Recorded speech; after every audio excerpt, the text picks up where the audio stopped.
Finding Nemo, a read aloud storybook.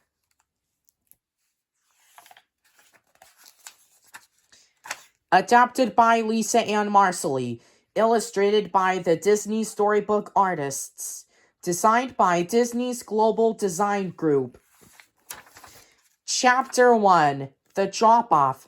At the edge of the Great Barrier Reef in Australia, a brood of clownfish was getting ready to hatch. Marlin and Coral, the mother and father, proudly watched over their eggs in the grotto. "We still have to name them," Coral said. "I like Nemo." Suddenly, a barracuda appeared. Marlin rushed to protect Coral, but the barracuda's tail knocked him out cold. Marlin awoke to an eerie silence. When he swam to the grotto, he found only one tiny egg, injured, but still okay. There, it's okay, Daddy's here," Marlin said softly, cradling the egg in his fin. "I promise I will never let anything happen to you, Nemo," he whispered to the egg. From that day on, Marlin was very protective of his son, especially since Nemo was born with a lucky fin. It was smaller than his other fin and made him an awkward swimmer. When it was time for Nemo to start school, Marlin didn't want to let his son go, but Nemo couldn't wait. "Dad, how old are sea turtles?" Nemo asked on the way to school. "Well, if I ever met a sea turtle, I'll ask him," Marlin said. At school, Nemo climbed on the back of the teacher, Mr. Ray. To his horror, Marlin learned that Mr. Ray was taking the class on a trip to the drop-off, the very cliff where Coral and the eggs had been attacked. "Come on, Nemo," Nemo's new friend sneaked away from the rest of the class. At the edge of the drop-off, they dared each other to swim up and touch a boat anchored nearby. "How far can you go, Tad?" one of Nemo's classmates said to the clownfish. Just then, Marlin swam over.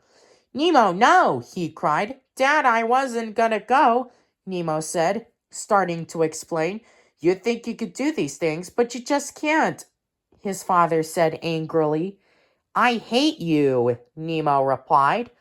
Mr. Ray heard the commotion and swam over to help. While Marlin was busy talking to the teacher, Nemo swam to the boat and touched it with his fin. He was tired of his dad, thinking he was too little and too weak to do anything.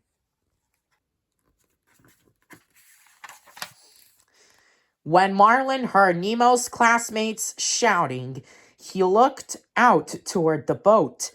"Nemo!" he cried as a diver swam up right behind his son. "Swim, Nemo, swim!" the kids called.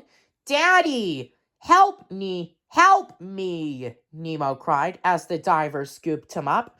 But before Marlin could do anything, the diver and Nemo was already on the boat.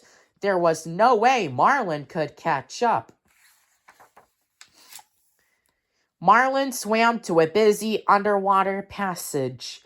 "Has anybody seen a boat? They took my son!" he cried. Finally, a regal blue tankfish named Dory told him she had seen a boat.